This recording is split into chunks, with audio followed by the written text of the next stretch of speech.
mondialisation des échanges. La mondialisation des échanges, la mondialisation des lieux de décision, les nouveaux centres de gouvernance mondiale ne sont pas immédiatement compatibles avec les formes classiques de l'exercice de la démocratie. Nous avons appris la démocratie dans un seul pays, comme le pensait Staline pour le socialisme. Mais cette démocratie dans un seul pays trouve aujourd'hui ses limites. D'abord parce que les États trouvent leurs limites. Plus un État est petit, et même lorsqu'un État est moyen, et nous avons un État gros moyen, et moins il peut résoudre à lui tout seul les questions qui se posent, le domaine des échanges, le domaine commercial, le domaine de la sécurité, etc. Donc nous avons des États qui se trouvent peu à peu rognés dans leurs compétences. Ça me semble tout à fait majeur. Le sentiment, et pas seulement le sentiment, parce que c'est une réalité, que peuvent avoir beaucoup de citoyens, de plus en plus nombreux, c'est que leur pouvoir s'érode, parce que les lieux de décision sont de plus en plus lointains, et même quelquefois ignorés, inconnus, dans tous les cas inaccessibles.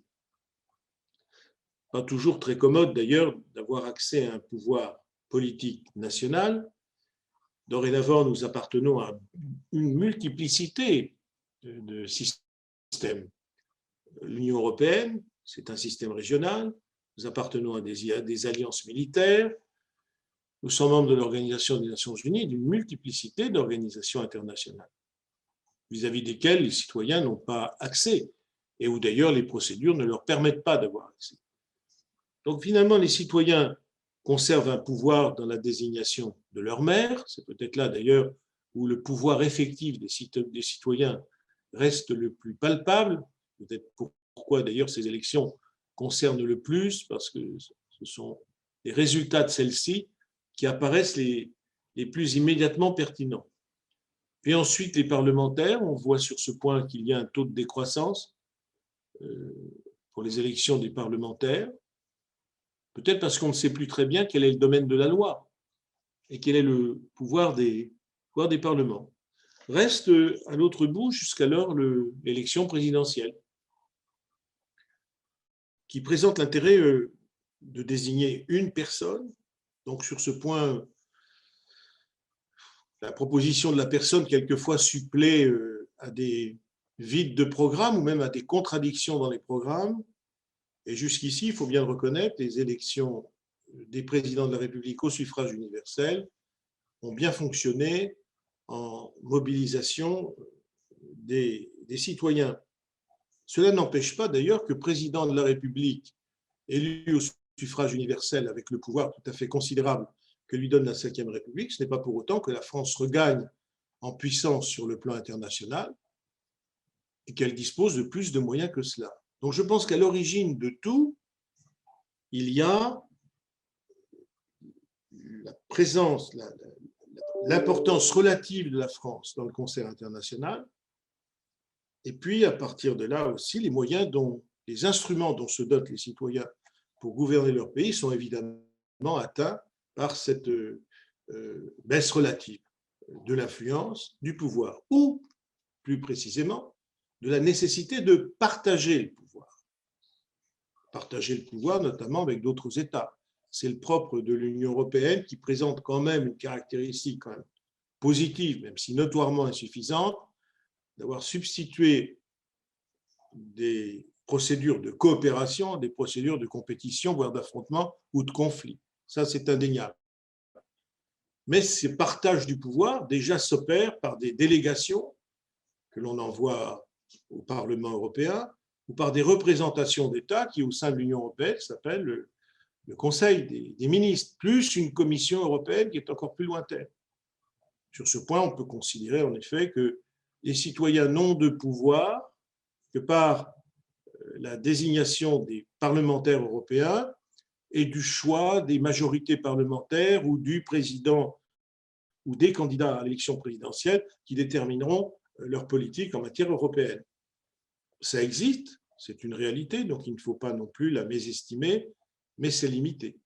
Et en cours d'exercice d'un mandat d'une Commission européenne, les pouvoirs sont assez faibles. Sauf, j'y reviendrai, si la place que l'on veut bien reconnaître à la société civile est en mesure de suppléer cette défaillance. Donc, une démocratie en grande difficulté. Ça me semble le point.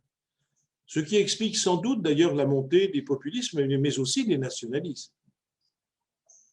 Car par rapport à la mondialisation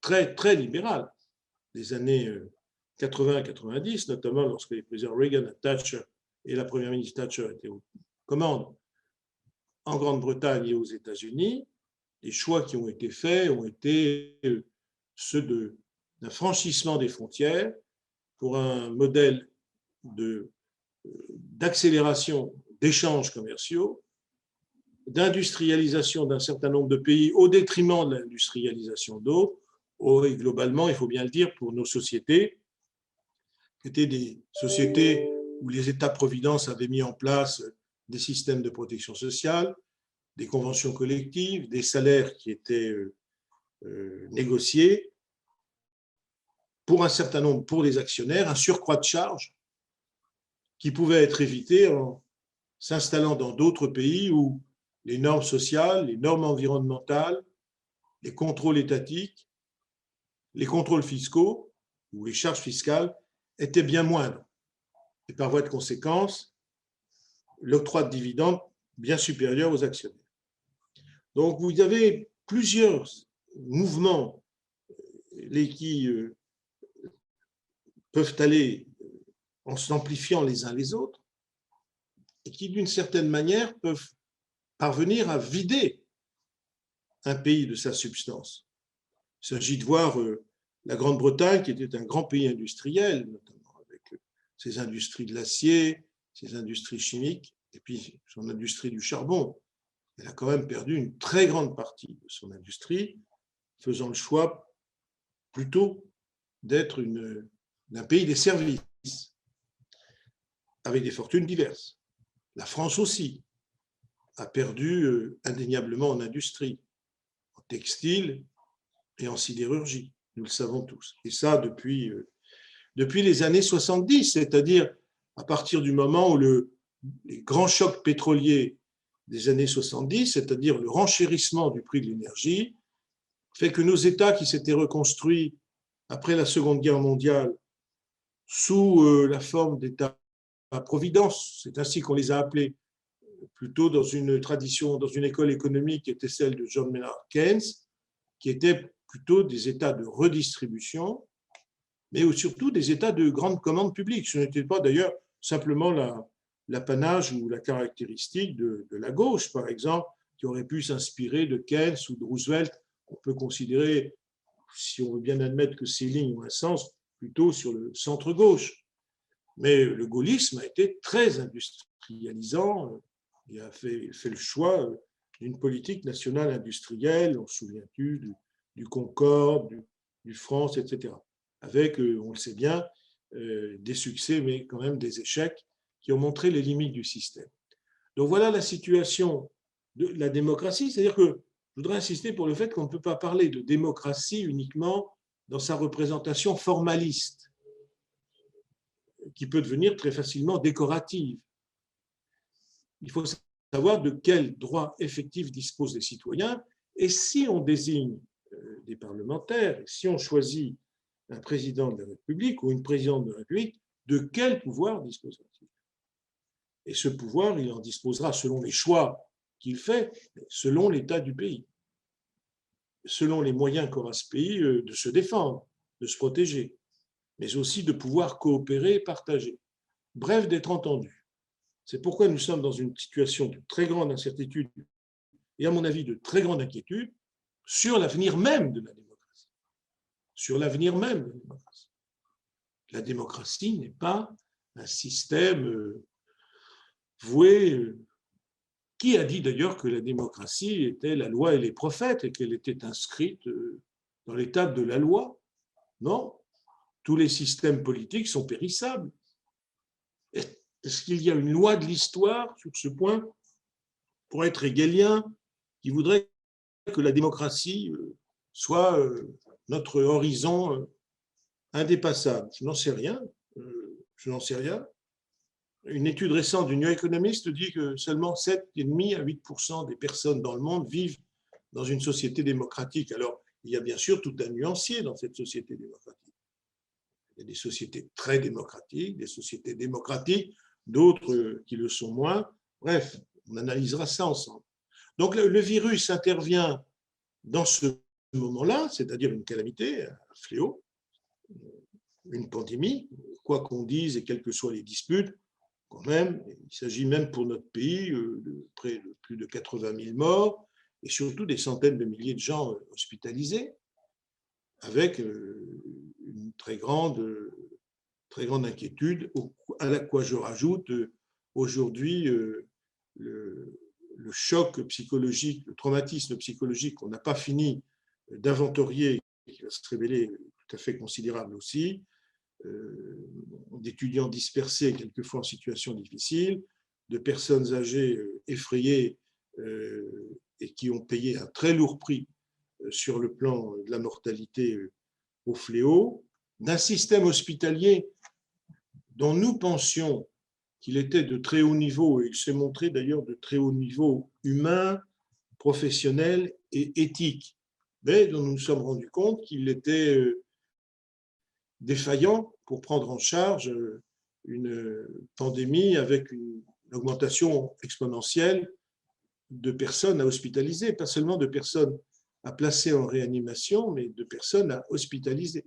Ce qui explique aujourd'hui pourquoi, de nouveau, on est très inquiet sur des remontées de tension dans les hôpitaux, avec l'arrivée de variants dont on ne sait pas très bien ce qu'ils vont produire, pour le moment, variants qui, il ne faut pas se le cacher, sont en fait de nouveaux virus, et non pas tant des variants du premier, ce sont d'autres coronavirus. Donc c'est une démocratie qui, en plus, dans la tradition de la Ve République, lorsqu'elle éprouve des difficultés, réagit par le pouvoir du chef. C'est ainsi qu'avait voulu Michel Debré et le général de Gaulle. Les choses ont beaucoup évolué. Mais néanmoins, vous savez, il y a sans doute dans les constitutions et dans l'histoire des constitutions des gènes, comme il y en a dans la constitution de chaque individu. La constitution de la Ve République est née dans l'épreuve et dans les menaces de la guerre civile. Rien de moins. Son promoteur, Charles de Gaulle, a été lui-même l'objet de plusieurs tentatives d'assassinat de partisans de l'Algérie française. N'oublions pas non plus les putschs militaires. Le général de Gaulle est arrivé au pouvoir en 1958 car l'armée était au bord d'installer le pouvoir. 150 parlementaires étaient réfugiés dans les enceintes du Parlement quand même en 1958. Ça ne s'est pas passé de manière très facile. Et le président Coty n'avait pas d'autre solution que de demander au général de Gaulle, qui était tout à fait disponible d'ailleurs, à venir. On a eu de la chance d'avoir un général républicain. Ça aurait pu beaucoup plus mal tourner. En avril 61, de nouveau un putsch militaire. Là, c'était encore plus grave. Il y a même des indications, à la demande d'André Malraux, on commençait à distribuer des fusils ou des armes à des responsables de gauche, d'ailleurs, non loin du Grand Palais, et notamment du Parti socialiste unifié. C'était pour montrer que c'était tout cela une atmosphère de guerre civile. La guerre d'Algérie, ce n'est pas simplement la guerre en Algérie, avec un nombre considérable de morts algériens, 27 000 soldats français, un certain nombre de Français d'Algérie eux aussi massacrés. Enfin, le prix lourd payé fut bien celui payé par le peuple algérien. Ce fut aussi les menaces d'une guerre civile en France, bien évidemment. Je veux dire des épisodes de Charles, etc. Donc cette constitution est une constitution, non pas beauté, mais en tout cas, qui décide que les équilibres parlementaires qui peuvent se constituer ne sont pas de nature à répondre à l'ampleur et à la violence des crises. Donc, effectivement, le pouvoir au suffrage universel, c'est démocratique, hein, ça c'est indéniable, d'un président. Contre-pouvoir sut pu être le Parlement. Simplement, le système électoral, finalement, rendait presque inévitable une majorité parlementaire je ne veux pas dire docile, ce serait vraiment inutilement injurieux, mais complètement en phase avec le programme du président de la République. Finalement, il n'y avait que, je ne sais pas d'ailleurs ce qui est passé dans la tête de Michel Debré, un conseil constitutionnel. Il y avait quand même déjà une mission de contrôle du pouvoir de l'exécutif et notamment du contrôle de la constitutionnalité des lois, ce qui était sans doute un emprunt à la démocratie américaine. Puis ce conseil a évolué avec le temps. La Ve République aussi a évolué avec le temps, c'est une évidence. Elle était très, très corsetée. Mai 68 est l'exemple même de ce que cette constitution, ces institutions, à un moment donné, ne répondent plus à l'évolution de la société elle-même, de ses générations, des nouveaux goûts, des nouveaux besoins, etc. Les réformes ne seront pas faites à chaud, loin de là. Souvenons-nous là encore, parce que c'est français tout ça, la France est un pays très violent. En 1968, les manifestations sont considérables. N'oublions pas que les étudiants mettent le feu à la bourse, ce qui vaut bien l'action des Gilets jaunes. Mais menacé, le général de Gaulle va rencontrer le général Massu en Allemagne pour s'assurer de la fidélité des troupes françaises stationnées en Allemagne. Donc, de nouveau, l'idée d'un possible recours à la force militaire. Ça, c'est très français. Ne jamais oublier que la France est un pays dont l'histoire est violente. Ça me semble très, très important, parce que sinon, ensuite, on croit qu'on vit dans une espèce de pays lyophilisé, où tout le monde aurait des bons sentiments vis-à-vis de tout le monde. Bon, très bien. Écoutez, que celles et ceux qui le pensent conservent ce sentiment, ça leur permettra d'avoir des nuits plus paisibles. Je suis, pour ma part, plus sceptique. Alors, c'est Giscard d'Estaing qui va entamer un certain nombre de réformes qui vont être suivies par la gauche au pouvoir. En fait, Mitterrand et Giscard d'Estaing et Mitterrand sont des réformateurs de la Ve République. Comprenant d'ailleurs l'un, non pas parce qu'il était forcément en sympathie avec les nouveaux mouvements ou les mœurs, mais qu'il fallait de toute façon desserrer les taux, et la gauche et Mitterrand, parce que c'était le projet.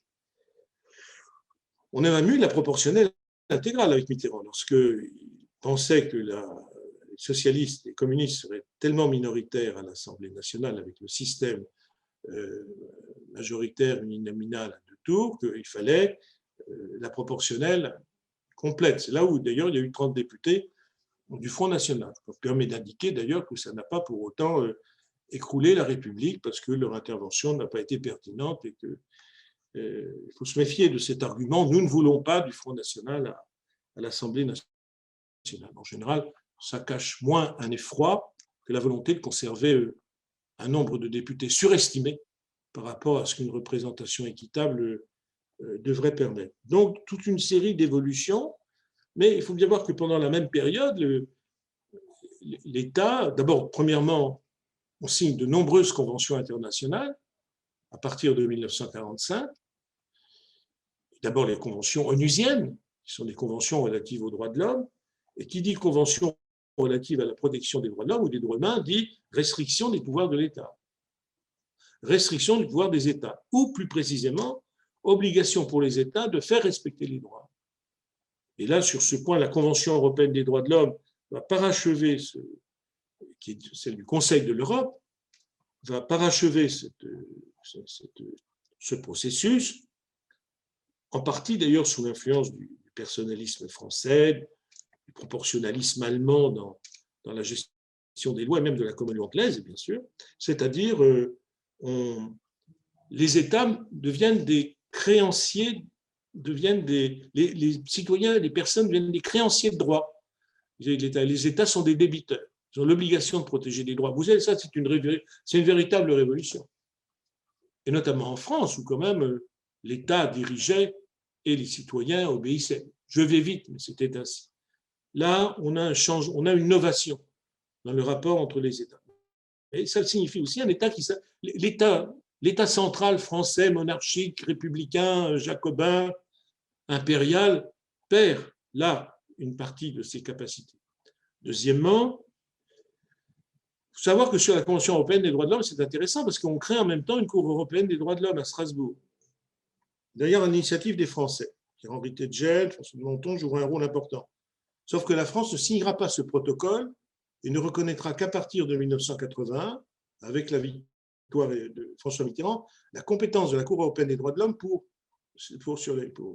juger, pour rendre des décisions sur les sanctions, les jugements ou les arrêts rendus par les juridictions françaises. C'est très étonnant d'avoir été promoteur de cette juridiction supranationale et d'avoir voulu la maintenir à l'égard de tout pouvoir pendant 30 ans. La cause, elle est simple, c'est les guerres coloniales. La France craignait absolument que la Cour de Strasbourg soit saisie de l'ensemble des méfaits qui ont pu être répertoriés durant les guerres d'Indochine et d'Algérie et a voulu se mettre à l'abri de condamnation de la Cour européenne. Il a fallu attendre 1981. Entre-temps, pour l'Algérie, on avait fait une loi d'amnistie en 1965 qui anéantissait toute possibilité de poursuite sur des crimes commis durant la guerre d'Algérie. Vous voyez comme l'histoire pèse énormément. Donc l'État accepte la compétence de la juridiction européenne des droits de l'homme, mais en même temps étant membre de l'Union, ce qu'on appelle le marché commun, puis la communauté européenne, nous acceptons la compétence d'une deuxième juridiction supranationale, elle plus spécialement chargée de l'application du droit communautaire à Luxembourg. Donc il y a deux grandes cours de justice en Europe, la Cour européenne des droits de l'homme à Strasbourg, d'ailleurs sont membres la Turquie et la Russie. Et puis il y a la Cour de justice de l'Union européenne qui se trouve à Luxembourg. Donc déjà, vous voyez, l'État, mais comme les autres États européens, on n'est pas les seuls, a déjà transféré une partie de sa souveraineté à deux grandes juridictions supranationales qui appliquent deux traités, la Convention européenne des droits de l'homme d'un côté et les traités de l'Union européenne de l'autre. Puis il y a bien sûr le grand marché mondial, les accords du GATT, l'Organisation mondiale du commerce, où là encore, l'État partage des prérogatives avec d'autres États, mais ne peut plus les exercer en pleine souveraineté. Les accords militaires, nous avons des moyens militaires, mais nous voyons bien qu'ils sont réduits, et que soit nous les partageons, soit nous les additionnons, soit nous voyons bien que nos forces sont moyennes. Sans compter que des fois, au sein de la même alliance, ça ne se passe pas si facilement.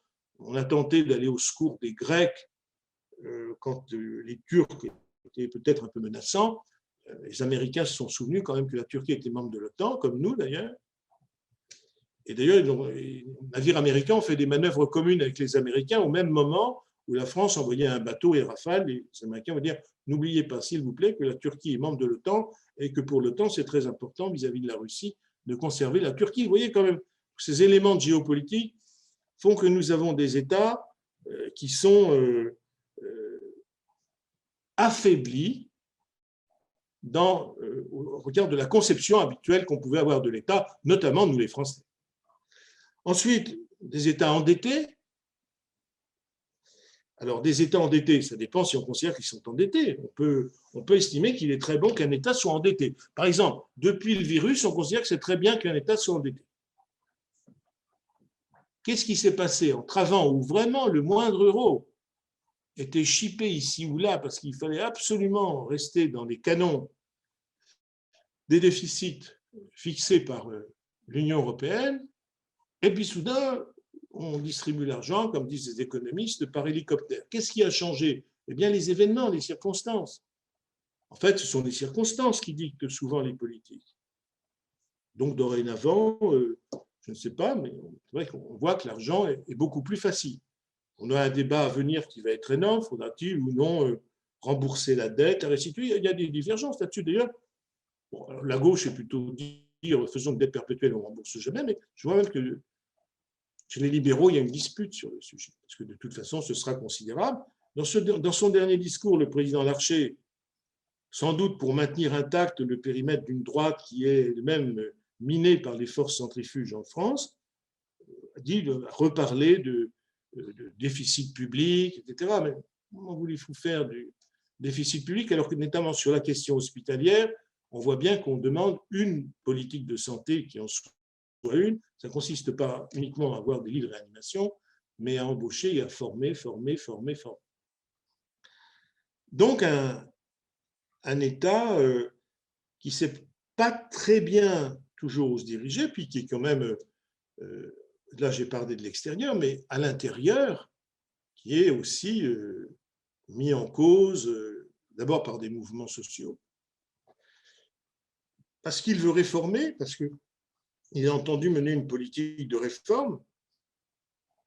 Ça ne se passe pas très bien. Ça a été le statut de la SNCF. Ce n'est pas une question de statut, c'est la question de la mobilité, c'est la question du transport d'un endroit à un autre. Je suppose que beaucoup d'entre vous habitent dans les… Alors, on dit dans les territoires, c'est pour plus dire en province. Bon, très bien. Enfin, vous savez très bien que les voitures, c'est quand même très indispensable. Je ne suis pas un amoureux fou de la voiture, mais je partage mon train entre la Bourgogne, parce que je suis bourguignon, et puis Paris, j'ai besoin de ma voiture. C'est d'en faire le meilleur usage qu'il peut, mais voilà. Et je constate, ce n'est pas mon cas, mais malheureusement, ça l'est pour d'autres, qu'un euro, c'est important, même un droit de péage faible, c'est important, que le carburant, c'est important. Et on comprend mieux les gilets jaunes. Et là, on a un État qui ne comprend rien, qui croit que c'est une révolte de populace, comme les plébéiens et les patriciens dans l'ancienne Rome, sans Coriolan.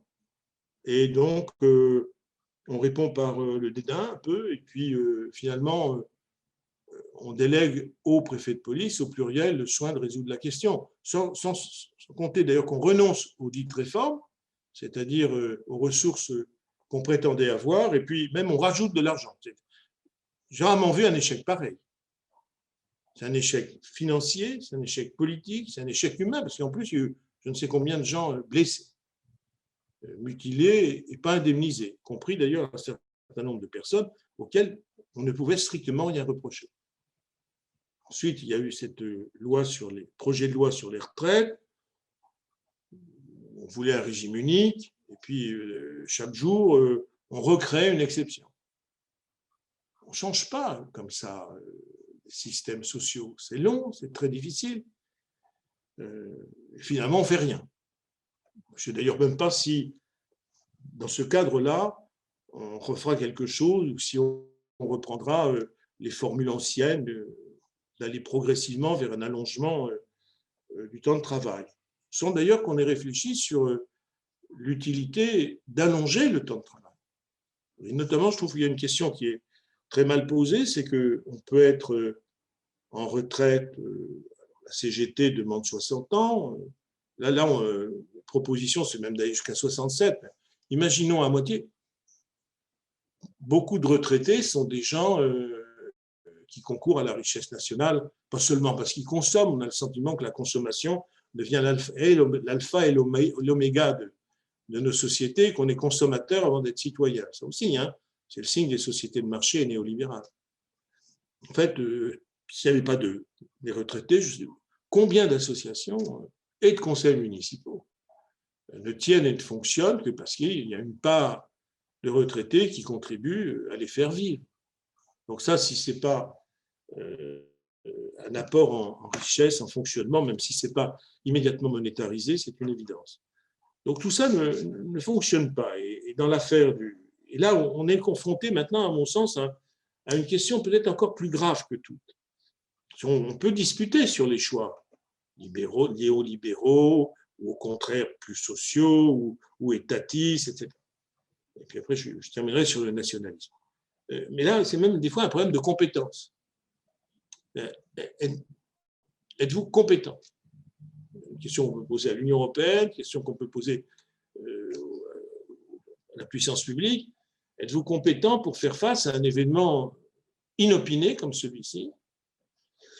Est-ce qu'il était si imprévisible que ça? Ce n'est pas très vrai, parce que depuis quand même longtemps, il y a des colloques, il y a des séminaires, il y a des articles, il y a des travaux. On redoutait le retour cyclique d'ailleurs d'une possible pandémie. Et puis surtout, certains avaient commencé à travailler sur les relations existantes entre la 6e extinction de l'espèce, sur les bouleversements de la biodiversité, ou les exemples grossiers de déforestation comme on peut le voir au Brésil. et qu'avec la disparition de la biodiversité, c'était aussi un face-à-face entre les humains et les virus qui allait ensuite, je veux dire, succéder au face-à-face. Je ne sais pas très bien d'ailleurs quelle était son issue entre la biodiversité et des virus, par définition changeants. Donc, on savait tout cela. Au Comité national d'éthique, on avait même créé un groupe qui s'appelait Santé, éthique et environnement, où on évoquait déjà les relations qui pouvaient exister, sans compter le stress de la crise écoclimatique, qui ne finit pas de rajouter à cette situation qui, à long terme, peut ressembler à la catastrophe. Et donc, face à cette pandémie, on a le sentiment d'avoir toujours agi en retard, de ne pas avoir prévu, d'avoir voulu un peu faire plaisir à tout le monde et à son père, d'avoir voulu protéger et rassurer. Des fois, il faut faire... Alors, je ne suis pas partisan d'un gouvernement de la peur, parce que je sais très bien ensuite vers quelle perversion on peut aller. Il faut des fois inquiéter. Mais si on inquiète, il faut donner aux gens les moyens de l'être moins, de se protéger. Alors, on a eu des difficultés, bon, les gels, les masques, les tests, tout ça. Voilà. Même les vaccins, on est en retard. Alors là, c'est l'Union européenne qui semblerait avoir négocié de manière peut-être un peu naïve sur la question des vaccins, avec l'inquiétude que l'on a de voir de nouveaux virus augmenter le nombre des personnes exposées et malades. Donc un problème d'inquiétude et de compétence qui se rajoute au reste. C'est une question, par exemple, qu'on peut poser à l'Union européenne. Est-ce qu'une entité qui n'est pas une entité étatique, mais qu'une personne morale de droit public, la Commission européenne, ou sa délégation de 27 États, est-ce que ça peut fonctionner facilement? Il est certain que beaucoup de ceux qui détestent l'Union européenne diront, ben, voyez, c'est tellement lourd, c'est tellement compliqué que ce n'est pas efficace dans les moments de crise. Et que dans les moments de crise, il vaut mieux être seul. Bon, et puis après tout, que le plus fort gagne, que le meilleur gagne, que celui qui court ou celle qui court le plus vite gagne. C'est un débat d'ailleurs qui a commencé à être soulevé dans la presse allemande. Bien sûr, la presse anglaise ne se prive pas de dire, voyez, en termes d'efficacité, ce n'est pas si formidable que ça, ce qui nous a amené à avoir une forme de cagade à la frontière irlandaise dont on aurait pu se passer. Donc tout ça pose un problème de compétence et donc un problème de confiance.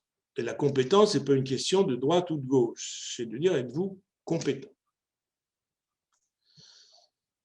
Voilà où nous en sommes.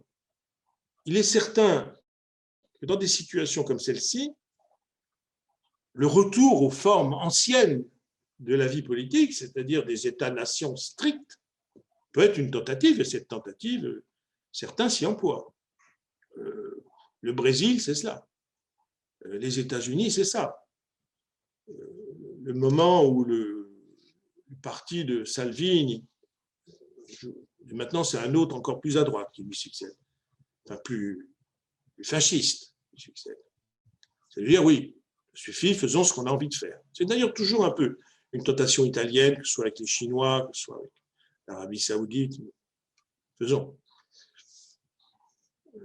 L'Allemagne s'est dite, mais après tout, ouvrons assez rapidement sur le vaccin russe. Elle n'a pas tort d'ailleurs, hein, parce que, je veux dire, il faut quand même distinguer ce qui est les intellectuels russes. Les scientifiques russes ont toujours été de très très haut niveau, je veux dire. Ça n'a rien à voir avec Vladimir Poutine. Donc si leur vaccin est bon, on prend leur vaccin. Ça me rappelle ce que disait Deng Xiaoping, qu'importe qu'un chat soit blanc ou noir, l'important c'est qu'il prenne des souris. Et en matière de santé et de pandémie, bien fou qui sous la grêle ferait le délicat, pour citer le camarade Aragon.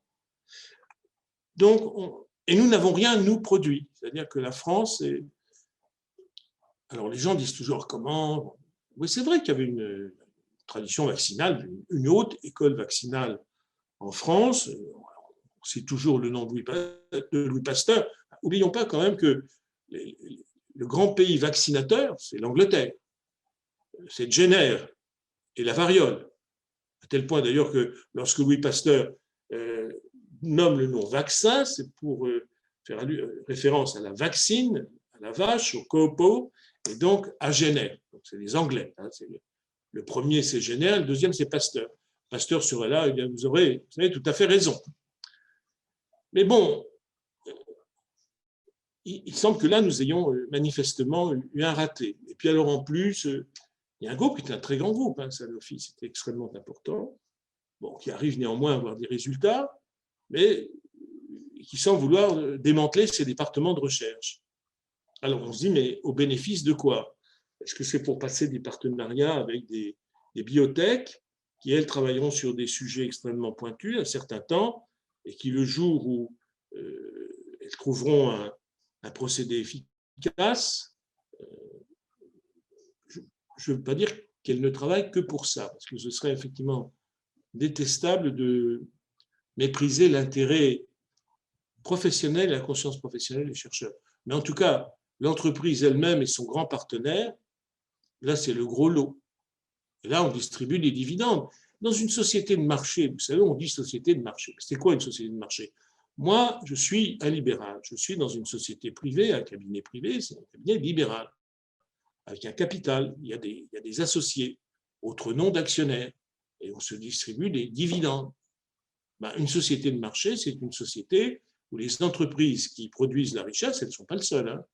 Il n'y a pas que les entreprises privées qui produisent la richesse. Mais bon, elles distribuent des dividendes. Et le moment de vérité, le jugement dernier des entreprises dans une société de marché, c'est l'Assemblée générale des actionnaires annuelle. Et combien de dividendes on distribue.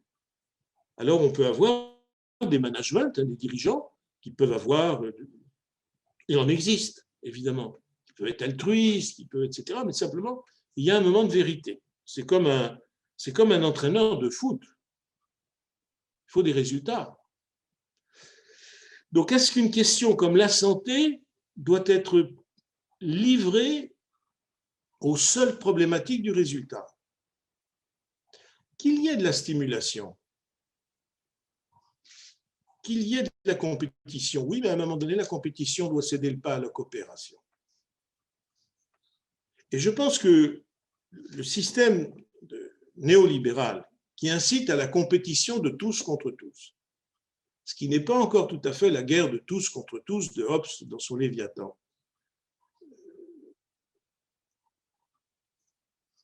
harcèle le lien social. Et s'il harcèle le lien social, il contribue à le distendre. Et peut amener chacun dans un sentiment de panique incontrôlée à dire « je me protège moi ». Si je n'ai pas suffisamment confiance dans la mutualisation des risques, qu'est-ce que c'est qu'un grand système social? C'est un système d'assurance d'abord, où on doit effectivement permettre à chacun de développer au maximum son autonomie. Alors, éviter son assignation à résidence. Pour la phrase de Macron, elle était juste. Mais on ne peut permettre aux gens de ne pas être assignés à résidence qu'à condition qu'ils se disent « j'ai un camp de base dans lequel je peux retourner ». Beaucoup de gens n'oseront jamais partir à l'aventure sans un camp de base dans lequel ils pourraient retourner. Les plus hardis peut-être, ceux qui sont en meilleure santé, les plus terre-neuves, mais dans une société, il faut raisonner avec tout le monde, avec tout ce qui la compose. C'est pourquoi d'ailleurs une société n'est pas une entreprise, ça c'est une ânerie libérale supplémentaire. Dans une entreprise, on choisit. Moi, je suis employeur, je choisis, je fais des choix, bons ou mauvais, mais je sélectionne. En tout cas, je ne prends pas tout le monde. C'est ça le problème d'une entreprise. Mais la société, dans la société, on ne choisit pas. Il y a tout le monde dans une société.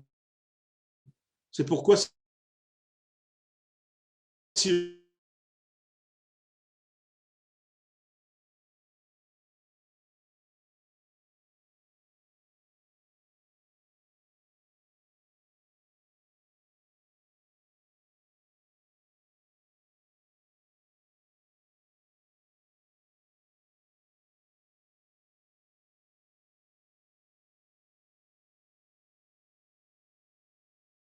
nationalistes, ben, les nationalistes, bien sûr, ils disent cette mondialisation, elle est destructrice, il faut retourner au national. Et ensuite, on va du national à la pureté nationale. Et de la pureté nationale, on va à des systèmes identitaires. Et on peut relire Charles Maurras, c'est-à-dire l'ordre et la nation. C'est ça, Maurras. Mais bien évidemment, les étrangers sont des intrus. Première chose. Et puis ensuite, il y a des religions avec lesquelles il est absolument impossible d'envisager quelque compatibilité que ce soit. C'est l'islam. Dans les définitions qu'on donne de Samuel Huntington, qui est un inspirateur, c'est l'islam. Maurras lui disait, c'était les communistes, les francs-maçons, les protestants, les juifs, les métèques. Voilà, c'était ça. C'est intéressant d'ailleurs, pourquoi les protestants, je vous une petite parenthèse, André Marion Maréchal avoir des mots durs vis-à-vis des protestants. À mon avis, une immense masse des personnes, la majorité des personnes n'ont pas dû comprendre pourquoi elle s'attaquait aux protestants. Ce qui montre qu'elle est profondément maurassienne.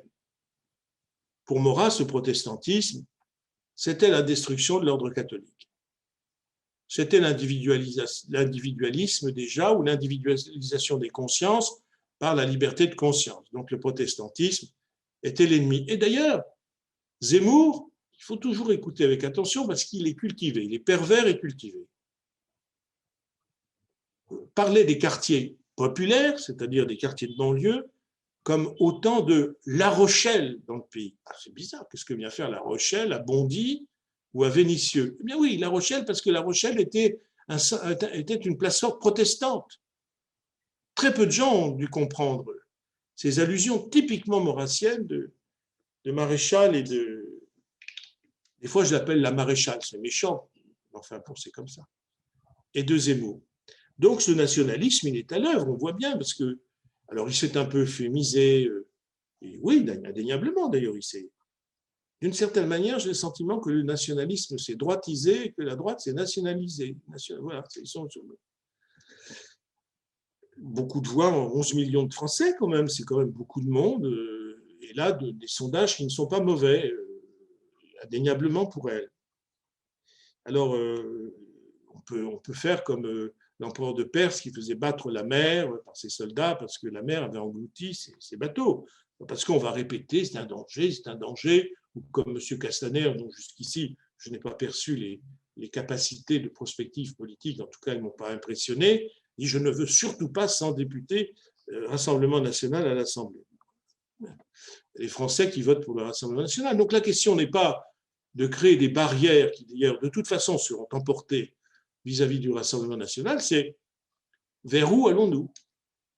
Quel projet, quelle nouvelle aventure donnons-nous au pays, aux Français, pour changer de terrain et partir?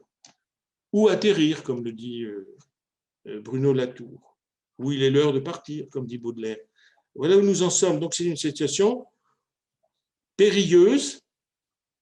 Les gouvernements européens sont pour l'ensemble des gouvernements que je considère comme étant des gouvernements du grand centre, ce que j'appelle le grand centre. Alors à mes yeux, ça va des socialistes jusqu'aux républicains, en passant par le centre, ça c'est le grand centre, avec des inflexions gauche, des inflexions centre. Emmanuel Macron est au cœur même de ce grand centre. L'ennui de ce grand centre, c'est que c'est une espèce de comme ça, il se promène comme un elephant in the room et qui ne sait pas très bien où il va, dans un monde qui est ultra perturbant et avec des moyens qui se réduisent. Et d'ailleurs, j'estime que plus un Parlement fait des lois, comme on fait des lapins, d'ailleurs comme des lapins, moins on a de pouvoir. On fait des lois. Ça rappelle d'ailleurs un peu, ça aurait pu être un chapitre dans les Lewis Carroll et dans Alice au Pays des Merveilles. On ne peut rien faire? Non, alors faisons une loi. Ouais, c'est exactement là où nous sommes. Donc, c'est une situation dangereuse. Voilà. J'ai beaucoup parlé, pardonnez-moi. Alors merci Jean-Pierre Mignard pour cette intervention. Je voudrais pour commencer vous lancer peut-être sur la question de Alors, en politique interne, alors cette fois-là, des suites d'états d'urgence qui nous caractérisent actuellement depuis les préoccupations de sécurité, de prévention du terrorisme jusqu'à l'état d'urgence sanitaire. Beaucoup de voix s'inquiètent, à la fois parce que ces mesures tendent à être pérennisées dans le droit à la suite, et surtout, est-ce que vous voyez dans l'état d'urgence sanitaire quelque chose qui préparerait une sorte de reflux des libertés individuelles dans cette démocratie de l'après-Covid? Je ne vois pas que ce soit je crois pas que ce soit une intention préalable. Hein, comme dit Platon, nul n'est méchant spontanément. Simplement, dans une situation d'exception, on met en place un système d'exception au nom tout simplement de l'efficacité. L'efficacité est ce qui doit permettre la mise à l'écart des règles du droit commun pour aller plus vite et mieux et répondre à une situation d'extrême danger. D'ailleurs, l'urgence sanitaire et le discours immédiat du président de la République, c'est une terminologie guerrière. La guerre, première ligne, les soignants sont des soldats, il y a la deuxième ligne, ce sont les personnes de voirie, les caissiers, etc. On est militarisé, ouais. Mentalement militarisé. Voilà, c'est ça. Hein. On peut couvre-feu, on peut sortir avec une attestation qu'on se délivre. Là, c'est très infantilisant, c'est mon avis. Hein. Puis en plus, on l'oublie, on revient. Qu'est-ce qui va se passer si on me demande mon attestation que je ne l'ai pas? Nous sommes infantilisés, c'est bien, nous sommes comme des enfants qui n'ont pas leur bon de sortie. C'est exactement ça. Je ne sais pas qui a eu cette idée. Mais alors, vraiment pas. Bon, bref, il faut son papier. Montre. Je crois que d'ailleurs, on est un des rares pays à avoir ce type de système. Donc, ce système fonctionne avec, non pas la mise à l'écart, mais une relative marginalisation des institutions représentatives de la République. Le Parlement est informé, il vote, parce que ça c'est le principe de la cinquième, la majorité, elle vote globalement ce que l'exécutif lui demande de voter, parce que pour beaucoup de députés, bon, d'abord ils ont été élus pour ça, puis pour un certain nombre d'entre eux, le renouvellement de leur mandat passe par la fidélité à l'exécutif. Mais on met en place des institutions spécifiques, le Conseil de défense, là, et puis le Conseil scientifique. Alors, le Conseil de défense, c'est intéressant parce que c'est une excroissance du Conseil des ministres, d'ailleurs non prévue par c'est pas prévu par la Constitution, c'est une excroissance ad hoc, avec des membres qui la composent qui ne sont pas des ministres. Il y a des ministres, mais il n'y a pas que des ministres. Il y a le directeur général de la santé, il y a le secrétaire général de la présidence de la République, etc. On n'a pas de compte-rendu de ce Conseil de défense, hormis ce que vient en dire le porte-parole du gouvernement. Et sur ce point, c'est une parole lisse. Et puis, il y a le Conseil scientifique qui est composé de professeurs de médecine, de chercheurs. Donc, ce sont les deux organismes qui aujourd'hui gèrent la crise. Ces deux organismes ont la particularité de n'être pas élus. C'est important quand même dans une société démocratique. Alors, est-ce qu'ils sont illégitimes? Le Conseil scientifique, on ne peut pas reprocher à des scientifiques d'être des scientifiques, à des professeurs de médecine de l'être, et lorsqu'il s'agit d'une pandémie, d'avoir leur avis. Alors, donc, légitime. Maintenant, cet avis, est-ce un avis réservé au seul président de la République, au ministre de la Santé et au Premier ministre, ou est-ce que les avis devraient être divulgués? C'est toute la bataille incessante qui se pose avec les prises de parole des membres du Conseil scientifique. Est-ce que le professeur Delfrécy doit parler ou est-ce qu'il ne doit pas parler? Lui, président du Comité national d'éthique, il a plutôt tendance à parler, c'est-à-dire finalement à informer les citoyens. On ne peut pas reprocher au professeur Delfrécy de vouloir informer les citoyens comme en tant que professeur de médecine, lui, les autres membres du conseil scientifique, ils informaient leurs patients. Et vous avez vu d'ailleurs sur ce point l'impatience, par contre, et la fébrilité du pouvoir politique qui dit, mais enfin, ça suffit. C'est à nous que vous devez des informations et nous en faisons ce que nous voulons. On assiste en ce moment à une dispute tout à fait étonnante dont nous ne sommes que les spectateurs. Alors là, vraiment, c'est net et clair. Entre qui a le pouvoir? Les politiques ou les scientifiques? Avouons que c'est très troublant. Dans une période de crise comme celle-ci, on pourrait souhaiter qu'il n'y ait pas de dispute de bornage entre les uns et les autres. Donc, on a deux organismes ad hoc qui sont créés par les circonstances, qui aujourd'hui sont en désaccord. Je voyais ce matin la déclaration du président du comité médical de l'AP-HP qui disait la situation des hôpitaux en Île-de-France est très tendue et qui se déclarait ouvertement pour un confinement. Donc, c'était vraiment de sa part aller contre là ce qui avait été décidé par le Premier ministre et le président de la République. Bon, vous voyez où nous en sommes. Donc ça, c'est très défavorable.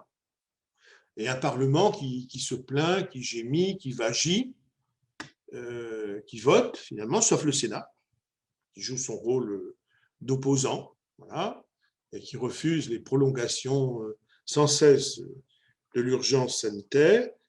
Voilà. Donc on est, vous voyez, depuis Hollande, on est dans des sociétés d'état d'urgence, constamment d'état d'urgence.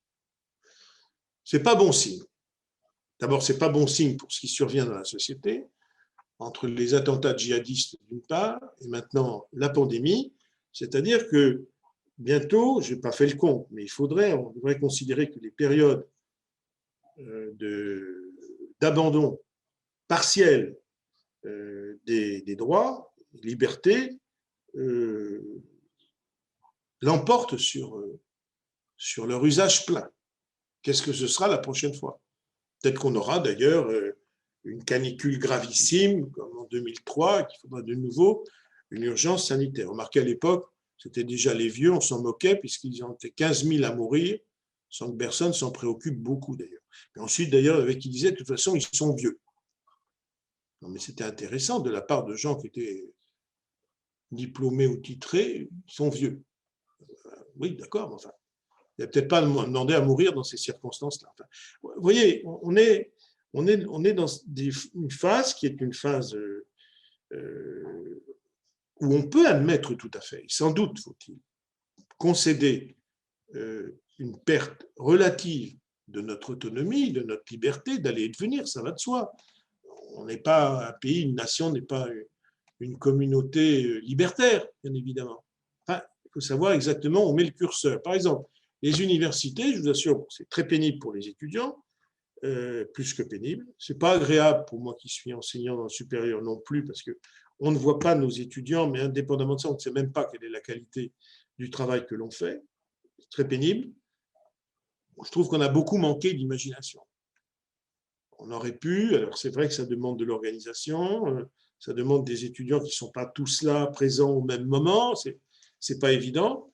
Enfin, je pense qu'il fallait maintenir, il fallait que les universités, d'une manière ou d'une autre, avec 1000 précautions, puissent en effet conserver une forme de fonctionnement, parce que c'était, à mon avis, tout à fait essentiel.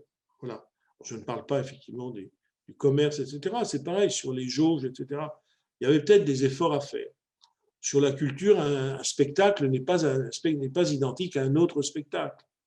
Tous ne présentent pas le même caractère de dangerosité. Un spectacle n'est jamais dangereux. Vous m'avez bien compris, c'est sur la question de la circulation du virus et du niveau des protections qu'on peut faire.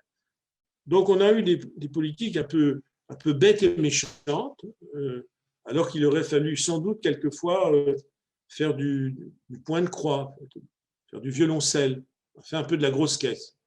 Et ça, c'est regrettable. Mais on l'a fait parce qu'on avait pris du retard. Le premier confinement, on avait déjà loupé en partie le gel, on trouvait le gel nulle part, et on ne trouvait pas les masques. Alors les masques, c'était une très très bonne idée.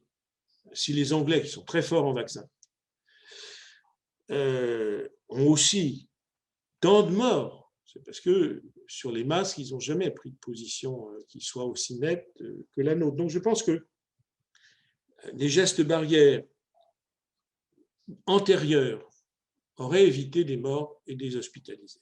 J'en suis absolument certain. Et quand on a vu effectivement l'explosion, alors on a décidé le confinement total. Mais une politique de prévention sur les gestes barrières n'aurait peut-être pas empêché le confinement, je suis prudent. Mais celui-ci n'aurait pas pris les formes brutales qu'il a eues pendant 2 mois et dont je pense que chacune ou chacun de nous, d'ailleurs, porte les stigmates, c'est-à-dire continue de le payer, continuera de le payer. Pourquoi d'ailleurs, à la fois, c'est paradoxal, on veut tant de confinement pour se protéger et on redoute le confinement. Donc, beaucoup de restrictions en droit, de droits et libertés, sans doute nécessaires, mais assez discernées, non.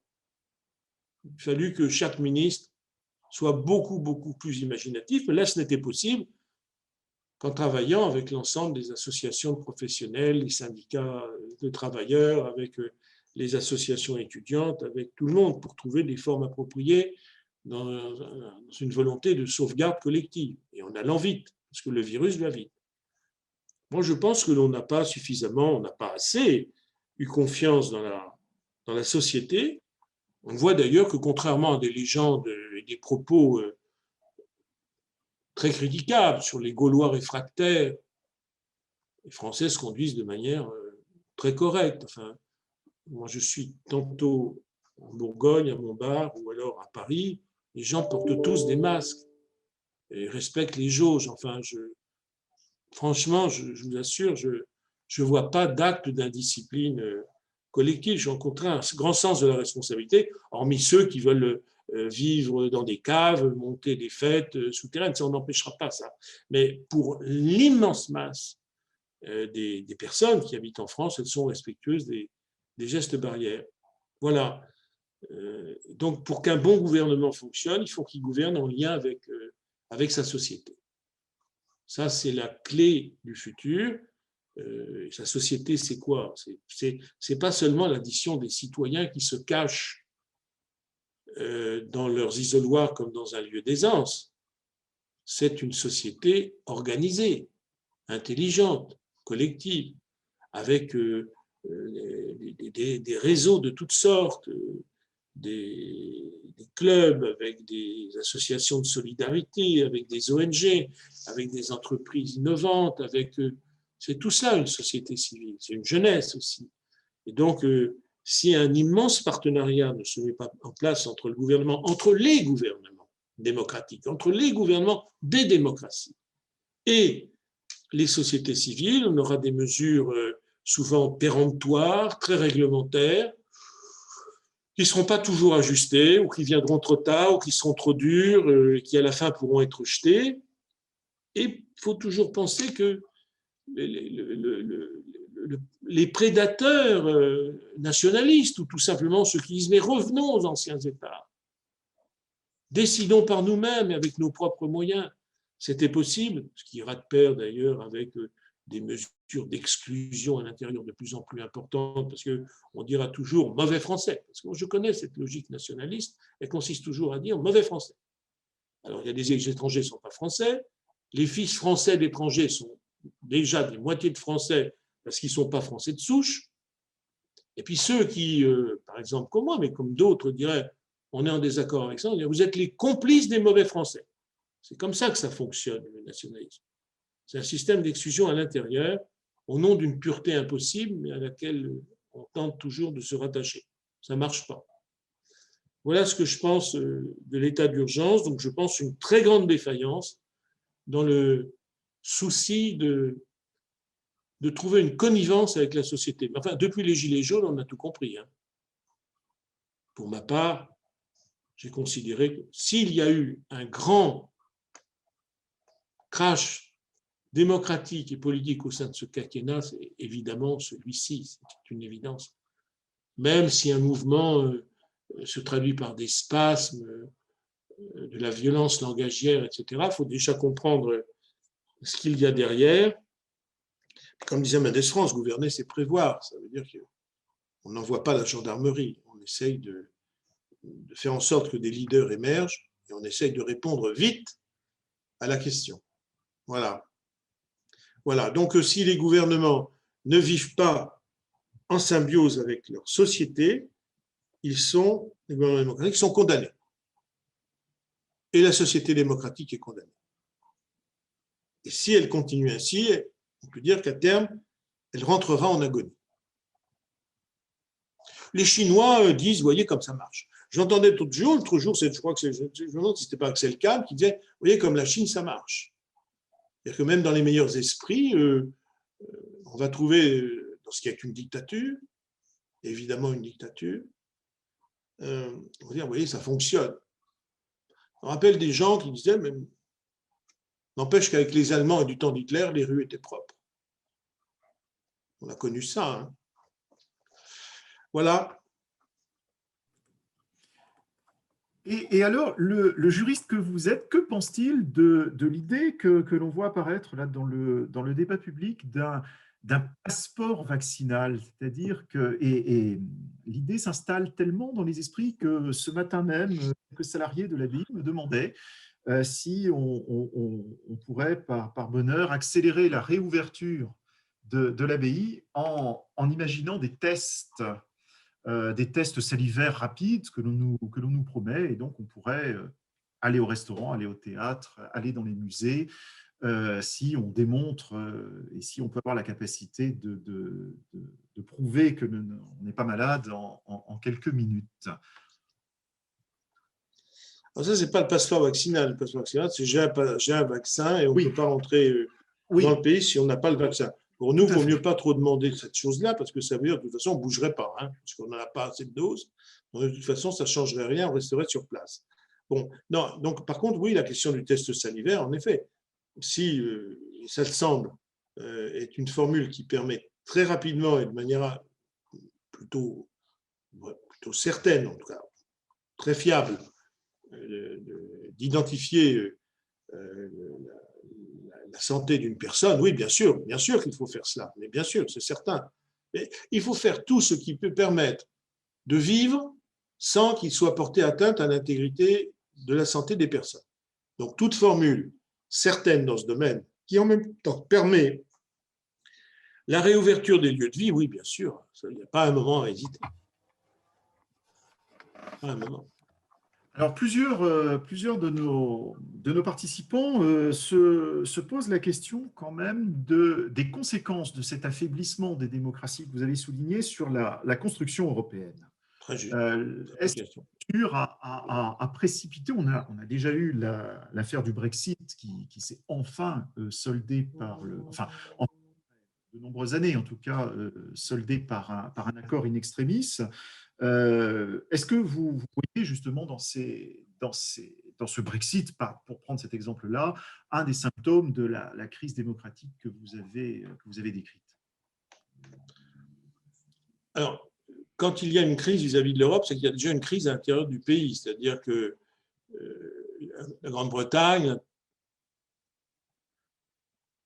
est un partenaire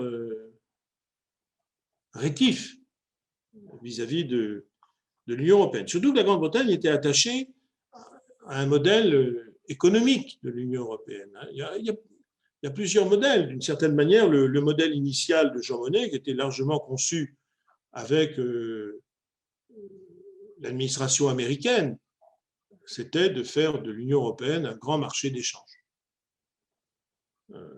Avec une idée derrière, qui était d'ailleurs typiquement libérale. Hein.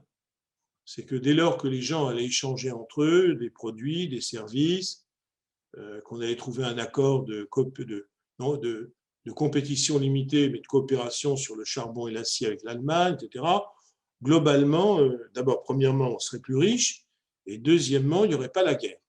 C'était ça le modèle Monnet américain.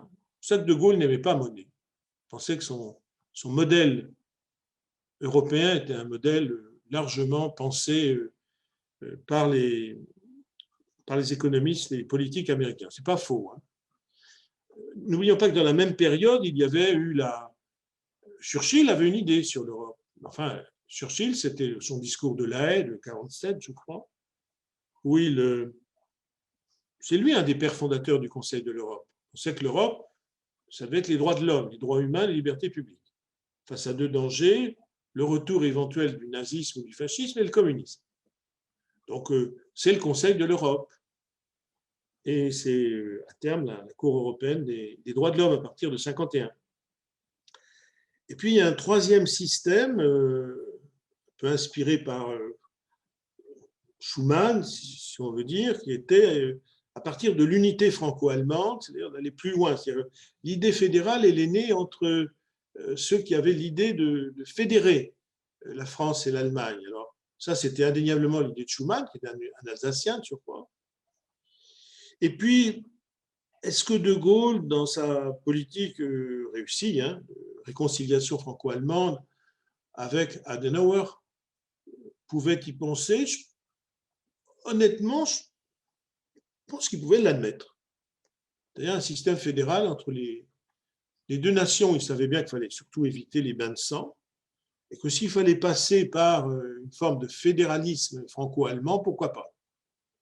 Ce n'était pas un partisan acharné de l'ouverture à d'autres, même s'il acceptait les pays du Benelux, déjà les Pays-Bas, ça l'énervait, l'Italie, soit, bon, bref.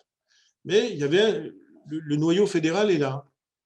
Et donc on assiste depuis l'origine à une bataille obscure entre le courant fédéral et le courant libéral au sein de l'Union européenne, du libre-échange, l'Europe du libre-échange, l'Europe des services. Et donc, ça ne satisfait personne.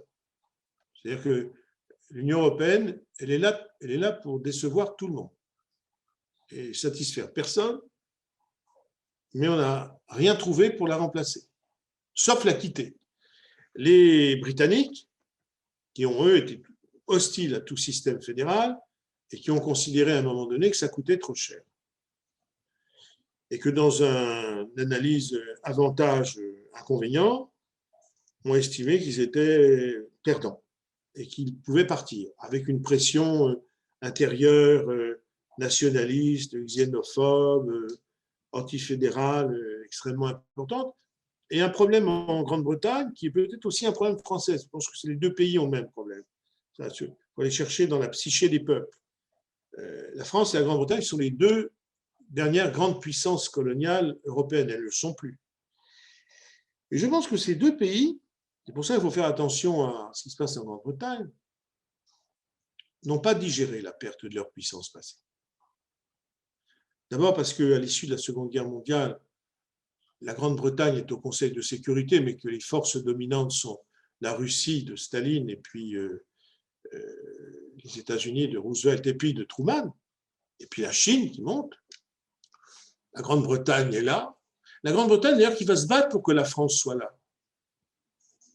La Grande-Bretagne, et pourtant Churchill était souvent à plat ventre devant Roosevelt, mais Eisenhower et d'autres pensaient qu'il fallait que la France maintienne position.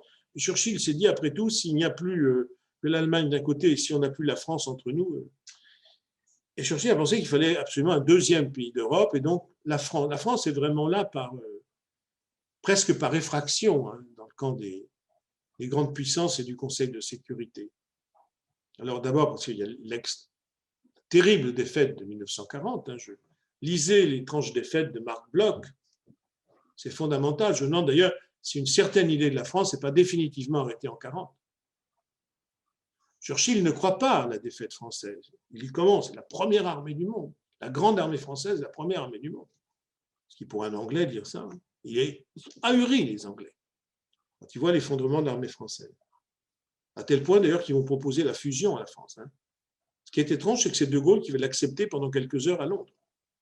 Les Anglais pensent qu'il faut absolument que la flotte française qui est à Mers-el-Kébir rejoigne la France libre, parce que sinon elle va tomber dans les mains des Allemands. Après, ils sont contraints de bombarder la flotte française, qui en effet ne veut pas rejoindre la France libre. C'est compliqué l'histoire française, très compliqué. Donc je pense que ni la France ni l'Angleterre se sont remises de 40, même si l'Angleterre n'a pas été dans le camp des vaincus. Puis n'oublions pas ensuite, la France, c'est les guerres coloniales. On les perd. Défaite militaire en Indochine. Enfin, c'est une défaite morale aussi. Le colonialisme français en Indochine fut très brutal. Et puis en plus, d'ailleurs, ça a livré le pays aux communistes. Alors franchement, alors que Leclerc était pour une discussion avec Ho Chi Minh, malheureusement, il a un accident d'avion. Puis ensuite, on a... Alors heureusement, Defferre et Savary ont plutôt bien géré la Tunisie et le Maroc, mais enfin, catastrophe pour l'Algérie, et surtout la France a manqué à sa parole.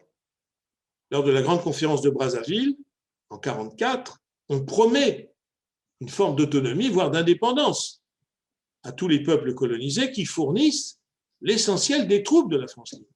510 000 Africains, Noirs et Arabes seront dans les troupes de la France libre. La France libre, elle est majoritairement Noirs et Arabes. Ça agace beaucoup les gens du Rassemblement national. Si vous avez quelqu'un dans votre famille qui est au Rassemblement national et que vous voulez lui couper l'appétit, rappelez-lui donc cela. C'est toujours intéressant, puis ça crée de l'ambiance dans le repas. Choisissez plutôt le dessert parce que ça peut se terminer. Alors, la France est quand même dans cette situation extrêmement difficile et donc elle n'a comme aventure que l'Union européenne. Elle n'a comme aventure que l'Europe. Et je pense qu'il y a dans les gènes français la volonté de refaire à travers l'Europe la puissance qu'elle n'a plus. Ça, il faut le comprendre. Or, on n'est pas tout seul. Les Européens aussi, ils ont fait l'analyse de l'histoire de l'Europe. L'histoire de l'Europe, que voulez-vous que je vous dise? C'est un désastre. C'est un désastre. C'est Auschwitz. C'est Auschwitz, c'est la Shoah. Ce n'est pas le grand mufti de Jérusalem, comme je le dis à des copains juifs, etc. C'est l'Europe qui a fait les camps de concentration. C'est l'Europe. Et la France y a participé, elle a donné la main. Et puis ensuite, on a eu les camps de travail et de concentration, le goulag russe. Quand on voit ce qui sort de l'Europe au XXe siècle, on est terrorisé. Donc c'est un continent traumatisé. Certains ont fait d'une certaine manière leur psychanalyse, si on peut dire. L'Allemagne l'a fait. L'Allemagne dit on ne veut plus jamais d'armée. L'Allemagne, c'est comme un chat qui a décidé de devenir un matou. L'image est nette. Plutôt qu'avoir un pouvoir central, le Kaiser, etc., on a des Länder. Dans un certain nombre de grandes entreprises, les salariés siègent dans les conseils d'administration. Un conseil constitutionnel très fort. Des gouvernements de coalition. En ce moment, c'est un gouvernement gauche-droite. Et une justice indépendante. Excusez-moi, vous ne retrouvez pas la France dans ce que je viens de vous décrire. Parce que je pense que d'une certaine manière, alors des fois on leur reproche, mais ce sont devenus des marchands, ou comme on a les mots méchants faciles, des Suisses. C'est plus un peuple guerrier. C'est d'une certaine manière un peuple qui a renoncé à la puissance, au sens historique de la puissance où il entendait le Saint-Empire romain germanique ou la Prusse, etc. Pour un certain nombre de pays, c'est le cas aussi en Europe. C'est de dire le diable est sorti de notre marmite. Donc comment remettre un couvercle à jamais? Les Italiens n'ont pas manifestement complètement fait leur deuil. Bref, c'est très compliqué. Les pays latins, d'ailleurs, sont des pays sur ce point inquiétants. La Grèce a connu un coup d'État fasciste en 1966 avec l'arrivée des colonels. L'Espagne est quand même toujours en proie à ces divisions nationales, régionales, nationales. Bon. Donc l'Union européenne, pour répondre à la question du Anna Bivin, si elle n'avance pas, elle stagne, et si elle stagne, elle tombe. C'est un système qui est constamment amené à se donner de nouveaux objectifs. Et là, je crois qu'avec la question du virus, c'est aussi la question de la compétence qui se pose. Non pas de la compétence de l'achat, c'était plutôt d'ailleurs pas une mauvaise idée, qu'il y ait une négociation à 27 pour acheter un plus grand nombre de doses, mais simplement, c'est pas parce qu'on est 27, il faut savoir, il faut bien que ce soit négocié, quoi.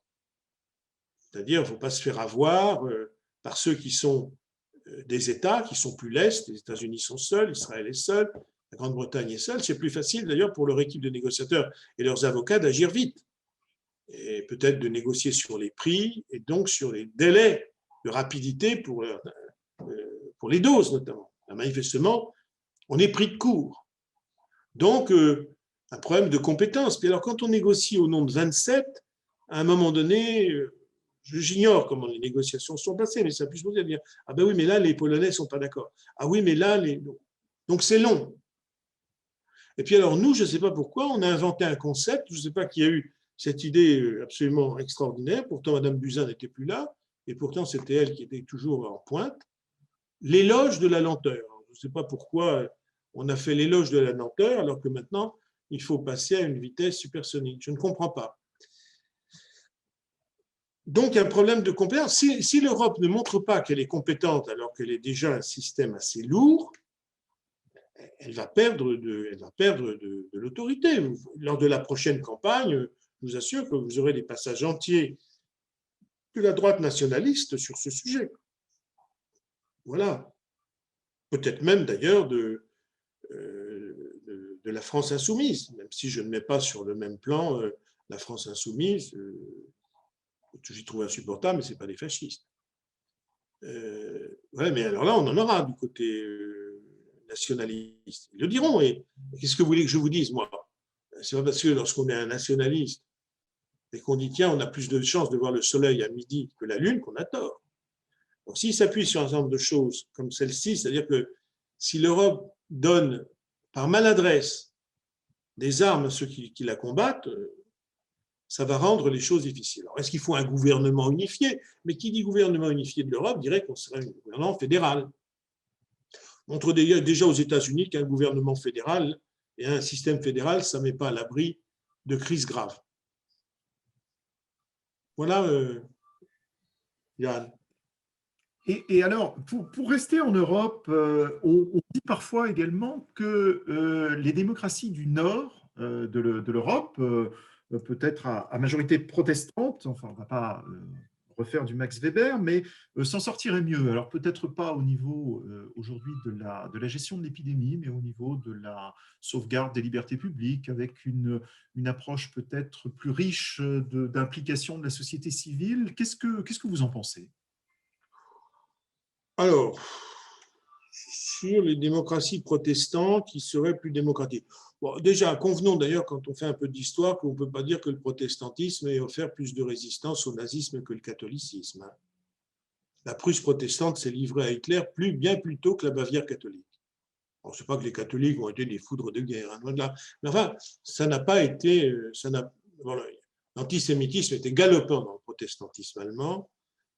Ce n'est pas extraordinaire chez les catholiques. Mais enfin, là aussi, prenons de la distance. Il faut servir chacun, parce qu'après, on devient injuste. Bon, d'abord, c'est des pays plus petits. Donc, c'est vrai que lorsque l'on est des pays plus petits, on se rend bien compte que c'est peut-être plus facile de gérer un pays, pas vraiment en espace, parce que c'est grand, c'est immense la Scandinavie, mais quand il y a un nombre d'habitants plus réduit, c'est peut-être plus facile. D'ailleurs, c'est ce qu'on constate nous-mêmes dans nos collectivités territoriales. Il y a moins de personnes, on est moins nombreux, donc on peut déjà, ça pose déjà un gros problème dans les métropoles, justement, mais dans des villes moyennes, je ne parle pas des petites villes, parce que pour elles se posent très facilement sur les territoires des problèmes de ressources ensuite. Mais on connaît mieux les quartiers, on connaît mieux les personnes, on connaît mieux les interlocuteurs, donc c'est relativement plus facile. Enfin bon, on a vu quand même les mouvements de yo-yo de la Suède sur les variations du virus, mais indéniablement des mesures moins coercitives, moins brutales. Ça, c'est incontestable. Et ça, je pense que sur ce point, ça a été efficace. Méfions-nous, hein, le Danemark n'a pas été à l'abri de tendances très xénophobes pendant plusieurs années avec divers régimes, hein, pas des pays. Mais en effet, une plus grande prudence dans les mesures et une plus grande proximité avec la population. Ça, c'est une certitude. Alors, c'est peut-être pas seulement d'ailleurs parce que la population est moins nombreuse, même si ça joue un rôle, hein, mais peut-être parce qu'il y a une habitude démocratique, tout simplement. Une habitude démocratique, parce que c'est pas besoin d'aller chercher les démocrates, la démocratie scandinave, la démocratie allemande a été beaucoup plus respectueuse de sa population, beaucoup moins brutale que ce qui a pu apparaître chez nous ou ailleurs. Mais enfin, même si le premier confinement a été très brutal, c'est parce qu'il est venu tard, que les mesures de gestes barrières n'ont pas été envisagées de manière satisfaisante et que les informations données étaient fausses. Le premier confinement a évité la catastrophe. Quand même pas, sans le premier confinement, c'était quand même la catastrophe. Mais il est dommage de devoir avoir un confinement aussi brutal pour prévenir les effets de la catastrophe, en réduire les effets. Vous voyez, je souhaite nuancer, réduire les effets. Si on réduit les effets de la violence du virus, si on va à l'assaut du virus, on peut peut-être être obligé d'avoir des systèmes de restrictions importantes comme nous les avons, mais infiniment moindres que ceux qu'on doit supporter quand on n'a pas pris les bonnes mesures à temps. Et comment vous situez-vous par rapport aux tribunes que l'on a vues les jours passés dans la presse, notamment de jeunes penseurs plutôt libéraux, consistant presque à opposer en quelque sorte les générations en disant, écoutez, il va bien falloir faire un choix, on ne peut pas continuer comme ça. Effectivement, les personnes âgées sont plus à risque, mais enfin, bon, elles ont, pour beaucoup d'entre elles, leur vie derrière elles, et on ne peut pas sacrifier la jeunesse comme on le fait, et ma foi, un peu plus de risques, voilà, que valent 4 années peut-être ou 5 années d'espérance de vie pour des gens très âgés par rapport à une vie complète d'un jeune de 20 ans qui alimenteront certainement les forces vives de la France des années à venir. Est-ce qu'il faut se situer dans ce conflit des générations? Est-ce qu'une politique peut faire un choix pareil? Enfin, quel est votre sentiment? Je crois surtout que ces tribunes renseignent sur l'état civil des auteurs. On verra ce qu'ils penseront quand ils auront 75 ans. C'est intéressant. Il faut leur donner rendez-vous pour ceux qui subsistent encore à l'époque, dire tiens, dites-nous ce que vous en pensez quand vous aurez 75 ans. Non, franchement, je pense que c'est de l'idéologie pure. Hein. C'est absurde. D'ailleurs, tous les libéraux ne disent pas la même chose. Hein. Je lis Nicolas Bouzou, il dit des choses totalement contradictoires à ça. C'est parce que c'est la question économique qui est derrière. Il ne faut pas exagérer. Ce n'est pas un amour immodéré de la jeunesse. C'est la question économique. De toute façon, tant qu'il y a le virus, il n'y aura pas d'économie, quelles que soient les générations atteintes. Alors d'abord, c'est scientifiquement mal documenté, parce que, comme je vous l'ai dit, la moitié des personnes hospitalisées ont moins de 60 ans.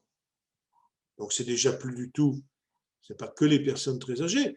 La question qui est posée, c'est bien sûr les décès, les personnes atteintes, mais c'est l'effet presque de thrombose du système hospitalier. Or, ce sont la moitié des personnes au moins de 60 ans. Et il semblerait d'ailleurs, avec une certaine inquiétude, qu'avec le virus sud-africain, maintenant on arrive à des personnes beaucoup plus jeunes, comme on en dénombre à Mayotte, des gens de 25 ans par exemple. Voilà. Donc déjà, il faut savoir de quoi scientifiquement on parle. La deuxième chose, c'est, comme je viens de vous le dire, une bien plus grande palette de la population qui est touchée, moins de 60 ans, que des gens productifs, parce que comme il parle économie, il faut parler de productifs, hein, d'accord. Donc il y a beaucoup de productifs qui sont dans 13 000, s'il y a 27 000 personnes hospitalisées aujourd'hui, et si les dernières statistiques sont exactes, c'est 13 000 à 14 000 personnes de moins de 60 ans dans les hôpitaux. Donc c'est déjà plus les personnes âgées qu'il faut laisser mourir. C'est de l'eugénisme, ça. Qu'est-ce que vous voulez que je vous dise? C'est de l'eugénisme, c'est absurde. Moi, je suis membre du comité national d'éthique, personne au sein de notre comité, il y a beaucoup de médecins, de professeurs de médecine, de chercheurs, personne, un seul instant n'a accordé un moment à une limite. Des fois, on peut effectivement, à un moment donné, dire est-ce qu'une administration de soins devient encore utile à un moment donné, mais nous le posons indépendamment du Covid. On a des textes dorénavant sur la fin de vie, où on arrête sur ce point d'administrer, continuer de prodiguer des soins, parce qu'il faut bien que les gens ne souffrent pas. Mais en même temps, on renonce à combattre une maladie, arriver à un niveau où, de toute façon, elle est déjà gagnante. Et donc, ce n'est pas neuf, c'est autre chose. Et là, c'est assez inquiétant parce qu'on peut dire, mais on peut passer par profits et pertes plusieurs milliers de personnes en considération de leur âge. Et on dit, si les jeunes sont maltraités, c'est parce qu'on accorde trop d'importance aux personnes âgées, qui en l'espèce meurent. Hein, parce que vous parlez d'un bon traitement, vous parlez d'un bel avenir, ils meurent. Les personnes âgées meurent. C'est même elles qui meurent de la manière la plus intensive. Et en plus, il y a les hôpitaux qui sont occupés par des populations qui, en âge maintenant, vont être de plus en plus significatives, qui empêchent d'ailleurs d'autres personnes ayant d'autres pathologies de pouvoir être soignées à temps ou comme il faudrait. Donc, quand on a un système de santé, parce que ces gens-là, ils croient toujours, les libéraux, c'est comme ça, ils croient toujours que tout le monde est en pleine santé, qu'on gambade dans les prés, qu'on se lève le matin en disant je vais réussir des coups économiques formidables dans la journée, comme on hisse le drapeau, qu'on se couche le soir avec l'ambition de se réveiller le plus tôt le matin pour de nouveau repartir à l'assaut d'une nouvelle conquête économique, c'est une bizarre humanité. Hein. En fait, c'est l'humanité des plus forts. C'est une certaine lecture de Darwin. C'est une forme de sélection naturelle qui est décrite par ce type de propos. Bon, c'est dangereux, un peu idiot en plus, dangereux et idiot, mais dangereux. Alors, nous vous écoutons, Jean-Pierre Mignard, mais alors, vous vous faites volontiers critique des mesures qui ont été prises, de nuancer, mais critique des mesures qui ont été prises. Alors, j'ai encore envie de... Vous avez compris que je me fais, pour une fois, un avocat face à vous, l'avocat du diable, ce matin. J'ai envie de vous dire, mais... enfin, ces reproches, ces critiques, mais au fond, vous contribuez finalement à abaisser la légitimité du gouvernement. Et donc, qu'est-ce qu'il y a en face? Le Rassemblement national. Alors, cher Jean-Pierre Mignard, préparez-vous le lit du Rassemblement national, parce que si on ne peut plus faire confiance aux autorités politiques hors de cette droite nationaliste, eh bien, il restera la droite nationaliste. Alors que répondez-vous? Les gens ne sont pas idiots, ils n'ont pas besoin de m'entendre pour avoir leur propre opinion. Alors là, vraiment, ça c'est vraiment un propos de... Quand l'évêque dit à ses prêtres, taisez-vous, parce que sinon les gens vont commencer à avoir des doutes sur l'existence de Dieu. Bon, alors écoutez, là franchement, je pense qu'il y a longtemps que nous avons dépassé ça. C'est-à-dire que ce n'est pas critiquer pour délégitimer ou affaiblir, au contraire, c'est renforcer. Dire que si nous continuons comme ça, en effet, ne nous étonnons pas, mais moi c'est tout, c'est pas moi, je vois les sondages. Les sondages, ça varie, mais enfin c'est quand même intéressant. Je vois que 48% de Français déclarent aujourd'hui, alors est-ce que c'est à titre de provocation, etc., ça peut changer, pouvoir voter pour le Rassemblement national. C'est-à-dire pas loin d'un Français sur deux. Moi, j'en suis pas la cause de ça. Hein. Ils m'ont pas écouté, ils n'ont pas besoin de m'écouter. Donc ils font ce choix. Bon, ben, c'est ainsi. Donc ça veut dire que c'est même plus un problème de personnes à des gouvernements, etc. C'est que la prise de décision ne fonctionne plus. C'est-à-dire que si nous ne trouvons pas des formes de participation des citoyens du local au global qui permettent de les impliquer, alors on aura en effet des réactions très clivées comme celle-ci. Moins je connais un sujet, moins je suis amené à donner mon sentiment, mon avis, moins je suis amené à participer à sa solution, plus je reste renfermé sur moi-même et plus je prends des décisions clivantes. Donc si on ne met pas la société en mouvement, si on ne trouve pas des formules participatives, et si on reste dans cette espèce de société ou une sorte de technostructure, pour reprendre le mot de Galbraith, d'élite inspirée, décide pour une masse de gens qui ne seraient pas au fait des choses, et qu'on laisse inerte, il est évident que dans ce cas et conditions, les populistes et les nationalistes auront beau jeu de dire on vous méprise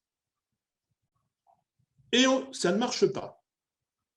Vous savez, les gens ne se poseront pas la question de savoir le Rassemblement national, tout ça. Moi, je peux dire oui, le Rassemblement national, c'est aussi le Front national. D'ailleurs, le groupe du Front national à l'Assemblée nationale, quand ils ont eu 30 députés en 86, s'appelait Rassemblement national. Intéressant à savoir. Bon, les gens sont assez grands pour décider eux seuls et voir ce qu'il en est.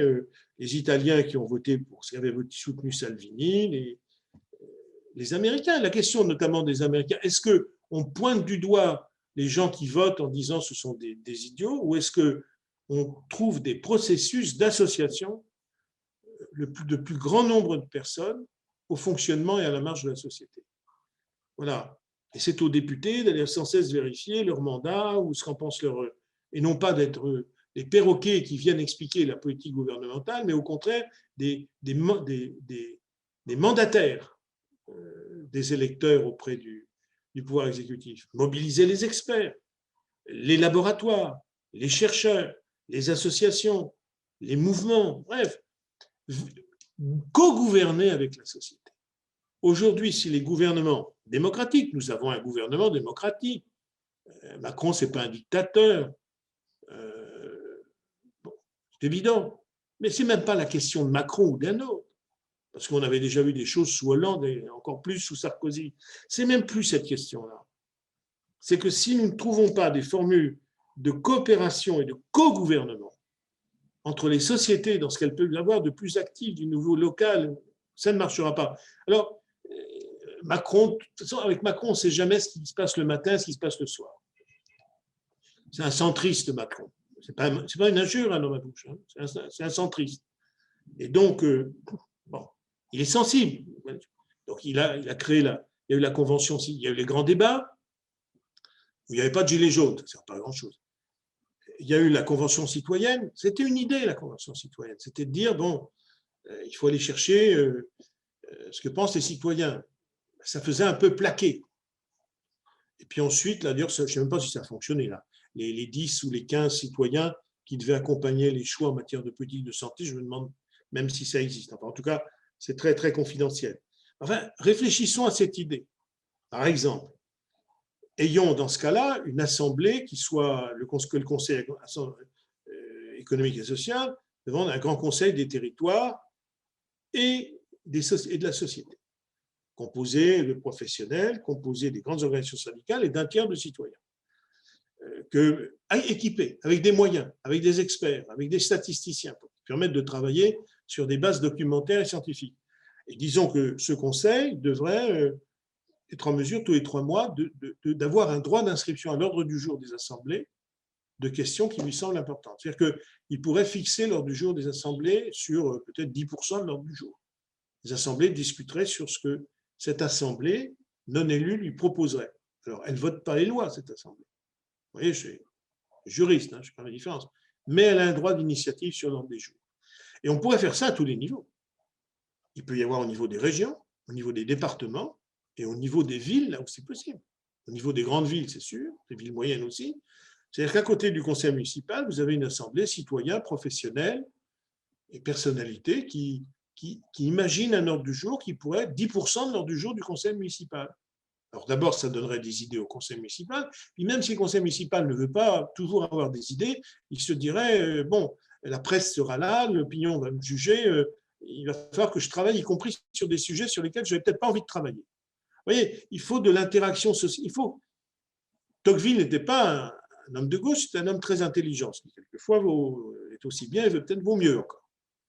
Il pensait, alors qu'il était très, très réfractaire vis-à-vis de l'État, il pensait que les sociétés, la démocratie, dès lors que ça s'arrêtait, elle mourrait. Oui, c'est intéressant. De tous les libéraux, c'est le plus intéressant. Et il disait qu'est-ce qui peut le tenir? Ce qu'il appelait les libertés communales, ce que je viens de décrire, c'est une forme de liberté communale. La presse, la liberté de la presse, le droit d'association et des juges, le droit. Et avec ça, une société peut tenir. Ça ne fait pas une nation. Mais si il n'y a pas ça, ce n'est même pas la peine de parler de nation. Donc, c'est vraiment une autre façon de voir et d'organiser la société et une autre conception du pouvoir. Alors, il faut de la proportionnelle. Bon, et puis il faut arrêter d'avoir des présidents. Il ne faut pas recommencer d'aller faire le premier jour de son élection auprès de la pyramide du Louvre. Il faut arrêter ça. Faut pas...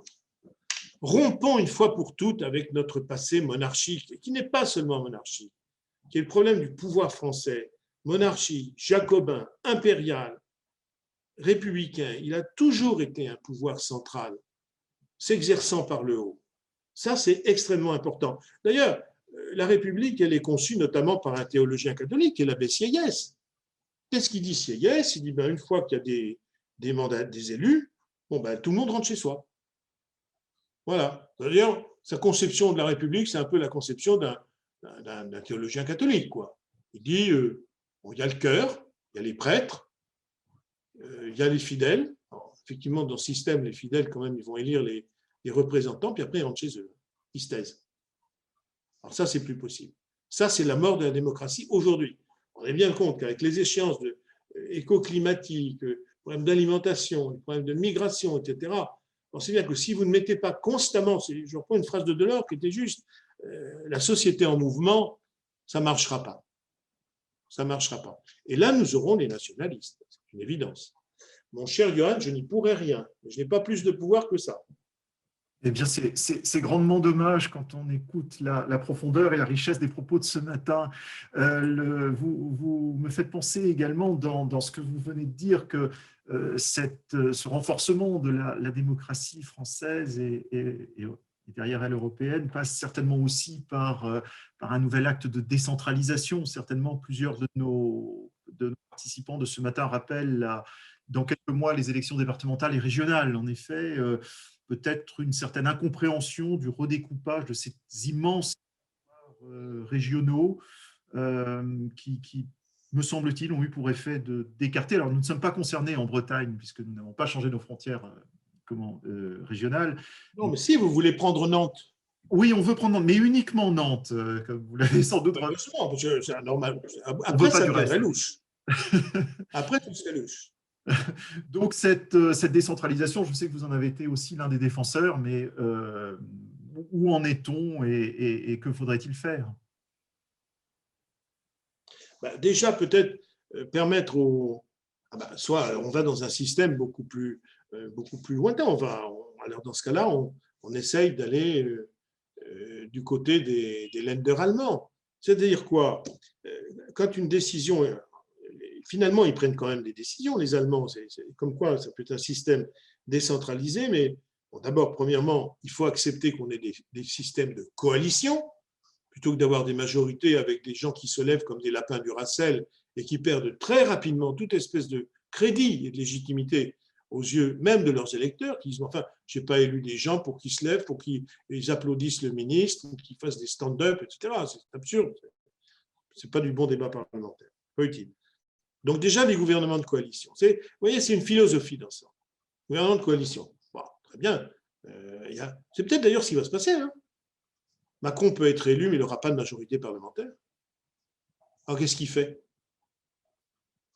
Il est obligé de demander au chef de parti, au resco référens, de dire on va faire un programme de gouvernement. C'est ce que fait la chancelière allemande, ce qu'elle a fait avec les sociodémocrates. On pourrait faire un jour, ou ce qu'il pourrait faire un jour avec les Verts, les écologistes. Bon, première chose.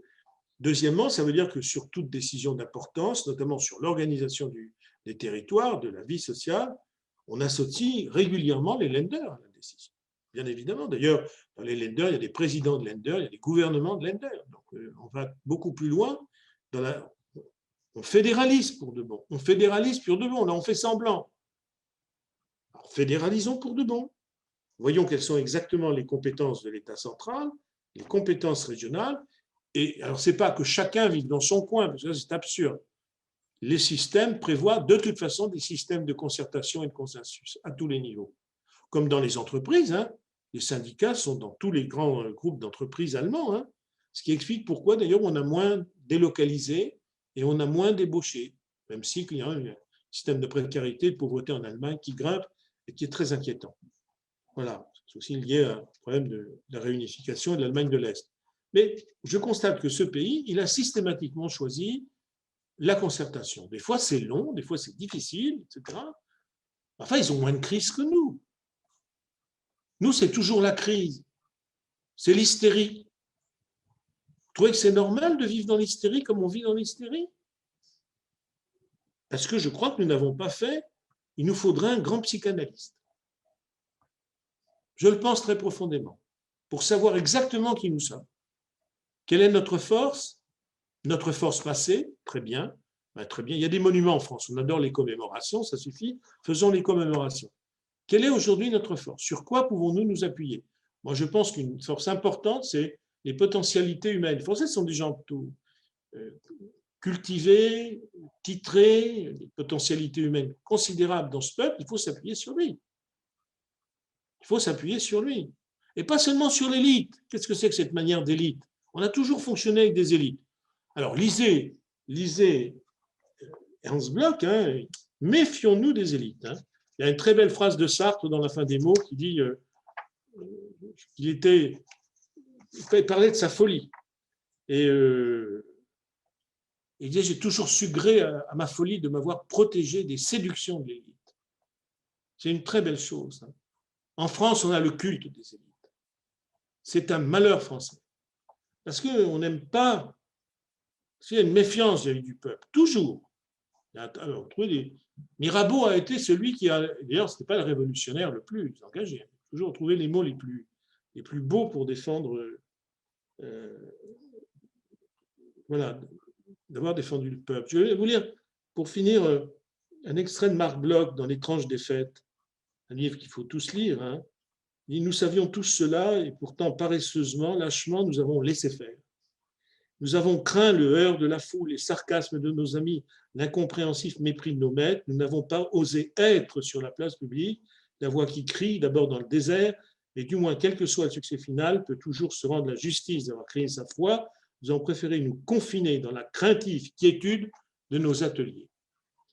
Je crois que plus que jamais, il faut reprendre la parole dans la place publique, dans les universités, dans les entreprises, partout, et demander un changement de la forme de gouvernement. On l'appellera la Ve République, hein. On l'appellera la Ve République bis, hein, ça n'a aucun problème. Alors vraiment, ce n'est pas le sujet de la 5e, de la 6e, de la 7e. Comment trouver une formule d'association et de coopération entre la société, les gouvernants et les élus? Je vous assure qu'on retrouve là, aux potentialités, un bon tiers de ce qui nous manque. Après, il faudra de bons industriels, des syndicalistes extrêmement formés, des sociétés aguerries, des mouvements sociaux qui travaillent avec des experts, et puis des gens intelligents. Quand on commence à voir des braves gens qui ont des gilets jaunes sur les ronds-points, au lieu d'envoyer les renseignements généraux pour voir les noms de ceux qui s'y trouvent, on les rencontre immédiatement pour dire comment on fait. Peut-être qu'on a fait une connerie et que cette histoire de carburant, ce n'était pas les bonnes. Simplement, il ne faut pas vivre simplement à Paris et ne pas voir comment on vit en province. Ou n'avoir des représentants de province qui n'osent pas dire à Paris ce qui se passe chez eux. Ça, c'est la pire des choses.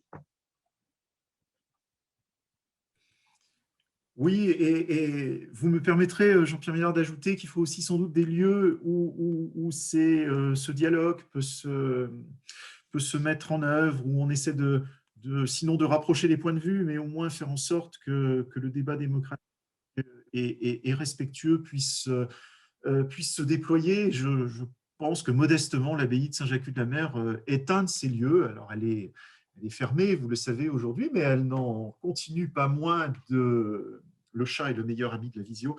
Elle n'en continue pas moins d'exister à travers ce programme, l'abbaye hors les murs, dont nous avons eu une très brillante illustration ce matin.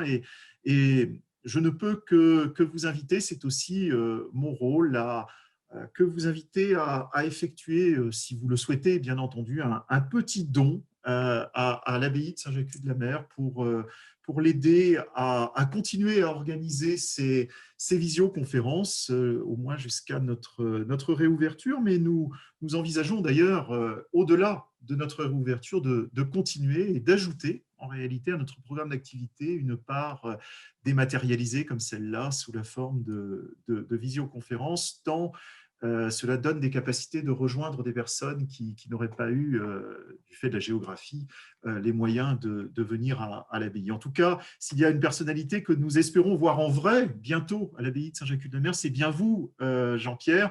J'espère que l'occasion va se présenter sous peu et que cette fois-là, en vrai, au bord de la mer, à Saint-Jacques-de-la-Mer, on pourra continuer à creuser toutes les perspectives et tous les chemins que vous avez tracés ce matin. Vous avez compris que j'y adhère absolument.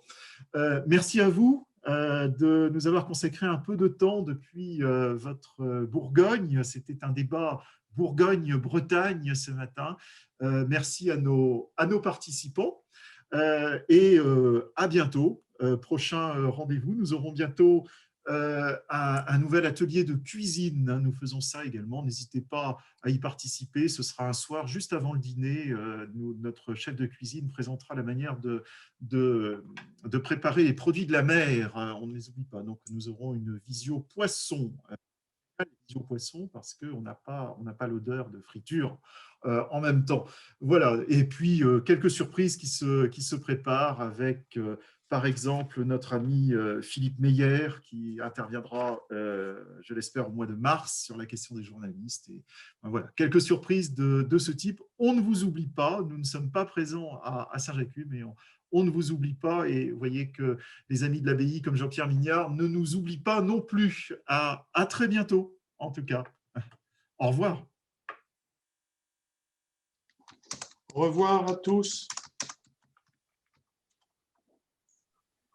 Au revoir. Au revoir et bonne journée. Faites attention à vous quand même. Hein. Oui, merci. C'est important. Hein. Voilà. Au revoir et bravo.